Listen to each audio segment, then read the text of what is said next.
En los días de Noé había signos de decadencia, pero la tierra era aún rica y hermosa gracias a la providencia divina.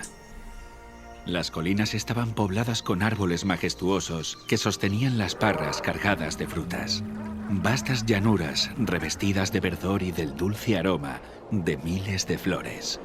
Los frutos de la tierra eran de una gran variedad y de una abundancia casi ilimitada. Los árboles superaban en tamaño, belleza y perfecta simetría a los más hermosos del presente. Su madera era fina y noble, muy parecida a la piedra y apenas un poco menos duradera que esta. Abundaban el oro, la plata y las piedras preciosas. La raza humana aún conservaba mucho de su vigor original. Solo unas pocas generaciones habían pasado desde que Adán tuvo acceso al árbol de la vida, y la vida del hombre aún se contaba en siglos.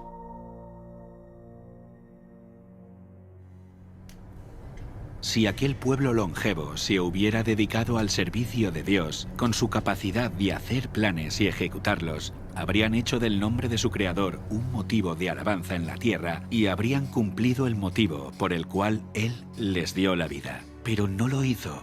Había gigantes, hombres de gran estatura y fuerza, conocidos por su sabiduría, hábiles en la elaboración de las obras más maravillosas. Pero la culpa en que incurrieron al dar rienda suelta a su maldad fue proporcional a su destreza y habilidades mentales. A estos hombres antediluvianos, Dios los colmó de dones, pero usaron su ingenio para glorificarse a sí mismos y los transformaron en una maldición, al poner sus afectos en ellos mismos, en lugar de aquel que se los había dado. Utilizaban el oro, la plata, las piedras preciosas y las maderas selectas en la construcción de mansiones, y trataban de superarse unos a otros en el embellecimiento de sus moradas con las más hábiles obras del ingenio humano. Solo buscaban satisfacer los deseos de sus orgullosos corazones y se deleitaban en escenas de placer y maldad.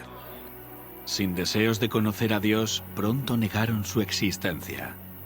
Adoraban la naturaleza en lugar de al Dios de la naturaleza. Ensalzaron la inteligencia humana, adoraron el trabajo de sus manos y enseñaron a sus hijos a adorar a los ídolos. Construyeron altares a sus ídolos en los verdes campos y bajo la sombra de hermosos árboles. Arboledas extensas que conservaban su follaje durante todo el año eran dedicados al culto de dioses falsos. Estas arboledas estaban conectadas a hermosos jardines a través de largas y sinuosas avenidas, adornadas de árboles cargados de frutos y de toda clase de estatuas. Todo estaba provisto de aquello que agradara a los sentidos y fomentara los deseos sensuales del pueblo, y así inducirlo a participar del culto idólatra. Los idólatras de falsos dioses dotaron a sus deidades de atributos y pasiones humanas. Así, el modelo de carácter se degradó al nivel de la humanidad pecaminosa. Y vio Dios que la maldad de los hombres era mucha en la tierra, y que todo designio de los pensamientos del corazón eran de continuo solamente el mal. Y se corrompió la tierra delante de Dios, y estaba la tierra llena de violencia. Dios dio a los hombres los mandamientos como una ley de vida, pero violaron su ley, y el resultado fue todo pecado imaginable. La maldad de los hombres era abierta y temeraria, la justicia era pisoteada, y los gritos de los oprimidos llegaban al cielo. El mundo estaba en sus comienzos, pero la maldad se había hecho tan profunda y general que Dios no pudo soportarlo más. Y dijo: raeré de sobre la faz de la tierra a los hombres que he creado. Declaró que su espíritu no contendería para siempre con la humanidad culpable. Si no cesaban de contaminar con sus pecados el mundo entero y sus ricos tesoros, Él los borraría de su creación y destruiría todas las cosas que con tanto amor les había brindado. Acabaría con los animales del campo y la vegetación, que les suministraba abundante abastecimiento de alimentos, y transformaría la bella tierra en un vasto escenario de desolación y ruina.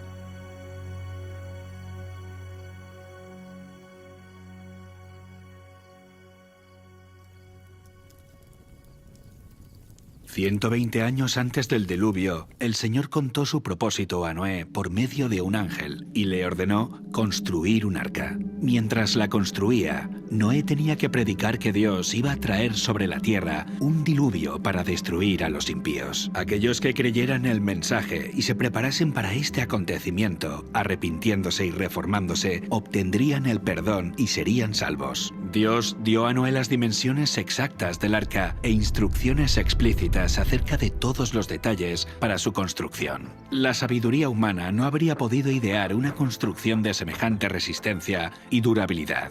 Dios fue el diseñador y Noé el maestro constructor. Tenía 3 pisos de altura y una puerta en uno de los lados. La luz entraba por la parte superior y las distintas secciones estaban dispuestas de forma que todas estaban iluminadas. El material que se empleó en la construcción del arca fue el ciprés o madera de gofer, que resistiría al deterioro durante cientos de años. La construcción de esta inmensa estructura fue un proceso lento y laborioso.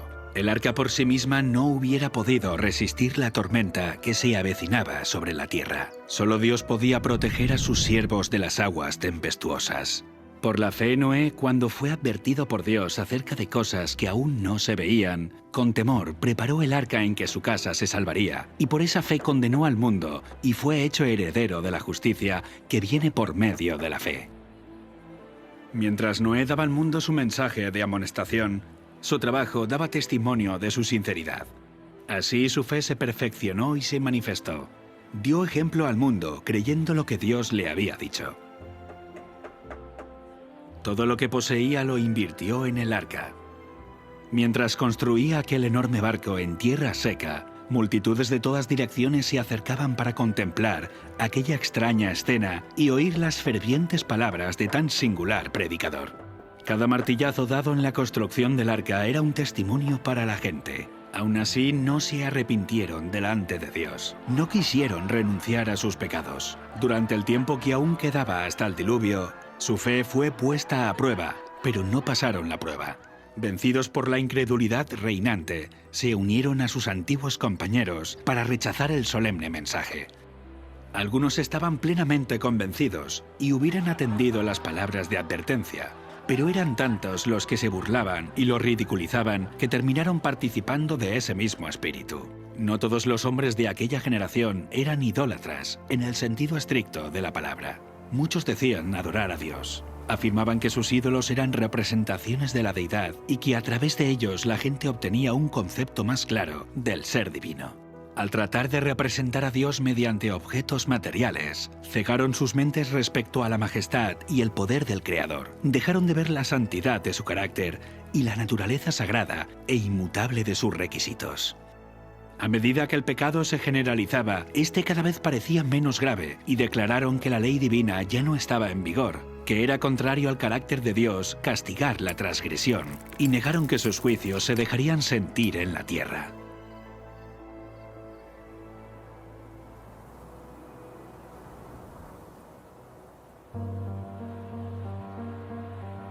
Si aquella generación hubiese cumplido la ley divina, los hombres habrían reconocido la voz de Dios en la advertencia de su siervo. Pero al rechazar la luz, sus mentes se volvieron tan ciegas que realmente creyeron que el mensaje de Noé era un delirio. No fueron las multitudes ni las mayorías las que se colocaron de parte de lo justo. El mundo estaba en contra de la justicia y las leyes de Dios, y Noé fue considerado un fanático. El mundo se reía de la locura del iluso anciano. En lugar de humillar sus corazones ante Dios, ellos persistieron en su desobediencia y maldad, como si Dios no les hubiera hablado a través de su siervo. Pero Noé se mantuvo como una roca en medio de la tempestad. Rodeado por el desdén y el ridículo popular, se distinguió por su santa integridad y su fidelidad inquebrantable. Sus palabras iban acompañadas de poder. Su relación con Dios le proporcionaba la fuerza del poder infinito. Durante 120 años, su voz anunció a oídos de aquella generación acontecimientos que, según la sabiduría humana, estaban fuera de toda posibilidad. El mundo antes del diluvio razonaba que durante siglos las leyes de la naturaleza habían permanecido inalterables. Las estaciones se habían sucedido unas a otras en orden. Nunca antes había llovido. La tierra se había regado por una niebla o rocío. Pero con su obstinada resistencia a los reproches de la conciencia, aquella generación llenó la copa de su iniquidad y maduró para la destrucción. Su tiempo de gracia estaba a punto de concluir. Noé había seguido fielmente las instrucciones que había recibido de Dios. El arca se había terminado como el Señor había dictado, e hizo provisión de alimentos para hombres y animales. Y entonces el siervo de Dios hizo su última solemne súplica a la gente. Con anhelo indecible, les rogó que buscaran refugio mientras aún era posible encontrarlo.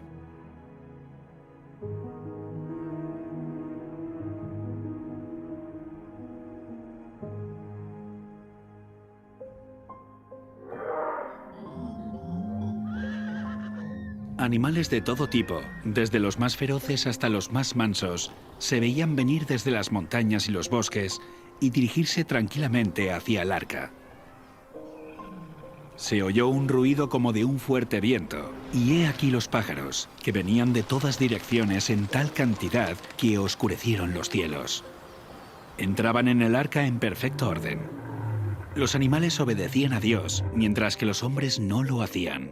Guiados por santos ángeles, de dos en dos entraron con Noé en el arca, macho y hembra, como mandó Dios a Noé, y los animales limpios, de 7 en 7. El mundo contemplaba maravillado, algunos hasta tenían miedo. Llamaron a los filósofos para que explicaran aquel extraño suceso, pero fue en vano. Era un misterio que no podían comprender. Dios ordenó a Noé: «Entra tú y toda tu casa en el arca, porque a ti he visto justo delante de mí en esta generación». El mundo había rechazado las advertencias de Noé, pero su influencia y ejemplo habían sido una bendición para su familia. Como recompensa a su fidelidad e integridad, Dios salvó con él a todos los miembros de su familia.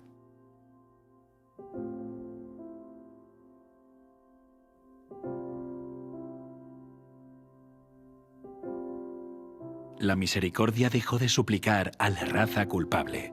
Los animales de los campos y las aves del aire habían entrado en su refugio. Noé y su familia estaban dentro del arca. Después, el Señor cerró la puerta. Se vio un relámpago deslumbrante y una nube de gloria aún más brillante descendió del cielo para colocarse ante la entrada del arca.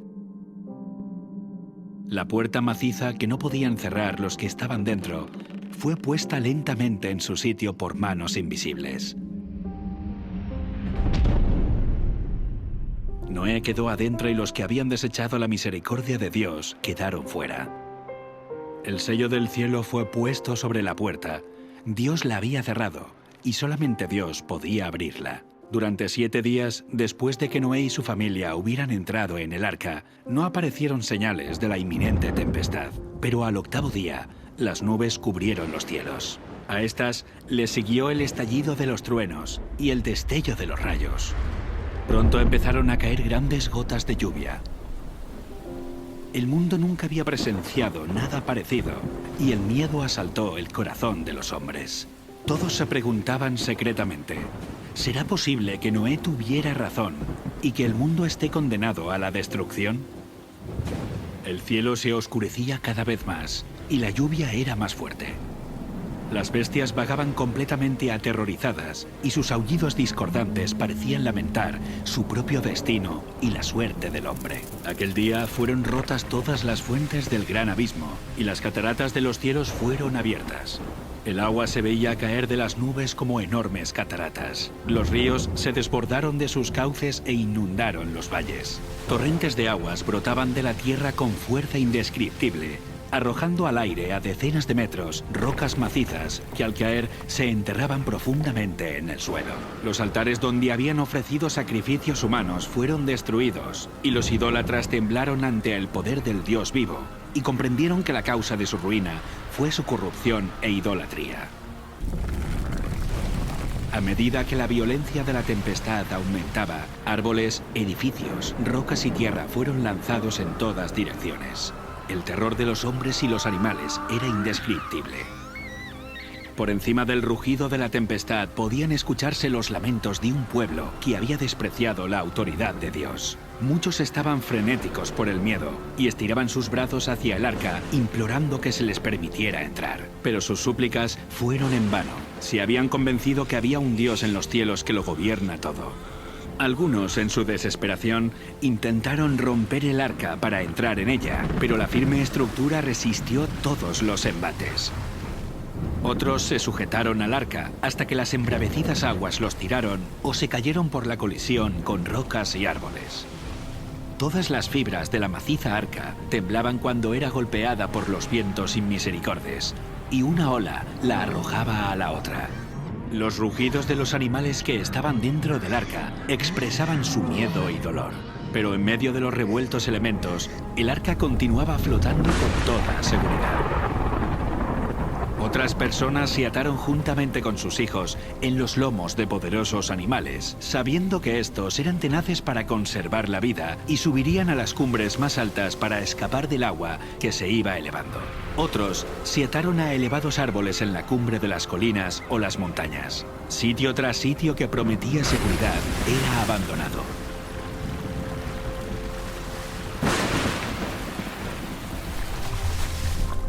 A medida que las aguas subían más y más, la gente huía a las elevadas montañas en busca de refugio. En muchos lugares, hombres y animales luchaban por el mismo sitio, hasta que ambos eran barridos por la furia del agua. Desde las cimas más altas, los hombres contemplaban un enorme océano sin costas. Las solemnes advertencias del siervo de Dios ya no eran objeto de ridículo y mofa. ¿Cuánto habrían deseado los pecadores condenados recuperar la oportunidad que habían dejado escapar? ¿Cómo rogaban que se les concediera una hora más de gracia, otra manifestación de misericordia, otra invitación de los labios de Noé? Pero ya no escucharían más la dulce voz de la misericordia. El amor, no menor que la justicia, exigía que los juicios de Dios pusieran fin al pecado. Las aguas vengadoras barrieron el último refugio, y los que habían despreciado a Dios murieron en las oscuras profundidades. Por la palabra de Dios, el mundo de entonces pareció anegado en agua.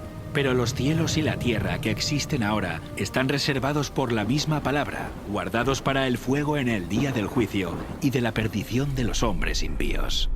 Otra tormenta está por venir, y el pecado y los pecadores serán destruidos. Dios es amor. Aún así hay un límite de tiempo para soportar la maldad. Vimos que Dios envió una inundación de agua para limpiar la maldad de aquella época, pero nos queda una pregunta.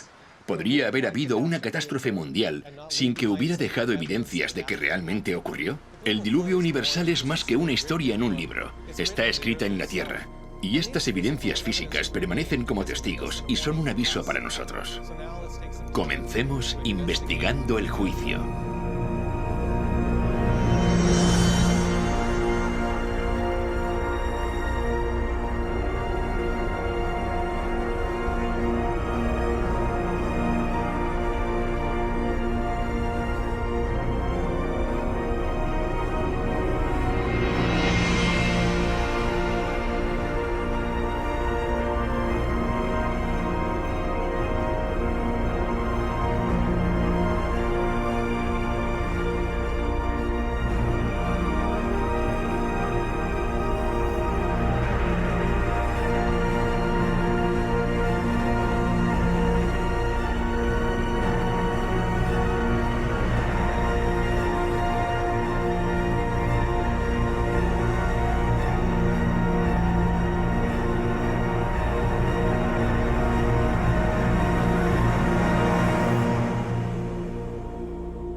Una de las características únicas y más hermosas del Gran Cañón son los estratos sedimentarios de diferentes colores que están en las paredes del cañón a lo largo de kilómetros. Estos niveles están formados por roca caliza y arenisca, que es lo que genera ese arco iris en las rocas. Es una de las cosas que hace que el Gran Cañón nos parezca tan bonito cuando lo contemplamos. Pero estos estratos no son únicos del Gran Cañón, aunque nos dan una gran pista acerca de cómo se formó. Los estratos rocosos que vemos en la Tierra por todas partes, por lo general están en capas. Casi todas las rocas sedimentarias están depositadas por el agua. Vemos que los estratos de roca están formados por turbiditas. Los materiales de arrastre, junto con la sucesión de catástrofes, provocarían una acción turbidítica y el depósito de estos sedimentos. El agua trae lodo o arena o materiales más duros, los lleva y los deposita en un estrato. Así es como se forman las típicas rocas que vemos en la columna estratigráfica. Hay diferentes tipos de sedimentos que terminan formando estratos de rocas, cada uno con un aspecto muy diferente entre sí, uno encima del otro. Pero la cuestión es, ¿cuánto tiempo pasó desde la formación de uno de estos estratos hasta el siguiente? La tendencia general es creer que a lo largo de millones de años, el océano avanzó sobre el continente, depositó una capa de sedimentos y luego se retiró, dejando el suelo seco otra vez. En este periodo seco, que habría durado decenas de millones de años, este sedimento habría sido expuesto a los elementos del clima y la erosión. Si la capa no se cubre lo suficientemente rápido, suceden muchas cosas. Las plantas crecen, las raíces la atraviesan, los animales quedan enterrados, las corrientes de agua abren canales y galerías. No se mantiene intacta. Decenas de millones de años de acción atmosférica y erosión generarían una gran cantidad de irregularidades entre estos dos estratos, como por ejemplo colinas y valles, pero no es lo que vemos. Hay poca variación entre estos niveles. Son muy planas. Y el tiempo que debe pasar entre un estrato y otro, supuestamente, podría ser de 10 millones de años, de 15 millones, hasta de 150 millones de años, como se puede ver en cierto lugar del Gran Cañón, en los depósitos del Gran Cañón. Habría mucha erosión. De hecho, tanta erosión que todo el registro debería haberse borrado por completo. La tasa promedio de erosión es de unos 61 milímetros por cada 1000 años. Aplicando la tasa de erosión de 61 milímetros por cada 1000 años, a lo largo de un periodo de 150 millones de años, no deberíamos tener 90 metros de erosión, ni 900 metros de erosión, sino unos 9 kilómetros de erosión. Todos los sedimentos juntos que componen los estratos del Gran Cañón deberían haber soportado una erosión 6 veces mayor. A pesar de esto, los estratos son horizontales. Esto nos dice que se depositaron rápidamente en una sucesión muy rápida. ¿Es realista pensar que pasaron 150 millones de años y este estrato permaneció intacto? No se erosionó formando galerías. Es como si no hubiera pasado el tiempo entre los diferentes estratos. El clima está en continuo cambio y la superficie de la Tierra cambia con él. Las tormentas eléctricas, inundaciones, huracanes, terremotos y el viento, entre otros factores, transforman y esculpen la superficie de nuestro planeta. Estos elementos siempre depositan sedimento o erosionan los sedimentos presentes, provocando que las superficies se vuelvan irregulares. El tiempo hace que cambie. Así que cuando vemos los puntos de contacto entre estos estratos de sedimento y no constatamos evidencias de erosión o de acumulación, no encaja la idea de que pasaron millones de años sin que esta superficie se viera alterada. Estos estratos son de turbidita, que generalmente se ordenan de partículas gruesas a finas, lo que desafía los principios uniformistas. Esto confirma que los materiales se depositaron muy rápido. Cuando hay un espacio de 100 millones de años, tendríamos que tener una erosión de varios kilómetros. Sin embargo, el estrato es horizontal. Si se hubiera formado durante mucho tiempo, tendríamos que ver una erosión irregular entre estratos. La falta de erosión confirma que se trata de un periodo de tiempo corto, no uno largo. La horizontalidad de los estratos nos habla de un pasado completamente diferente. Y este es el tipo de información que encontramos en el diluvio del Génesis. No podemos ver la erosión de millones de años porque nunca existieron. Esto es lo que las rocas nos cuentan. Pero la erosión no es lo único que falta. De hecho, tampoco aparecen capas enteras de sedimento que representan millones de años.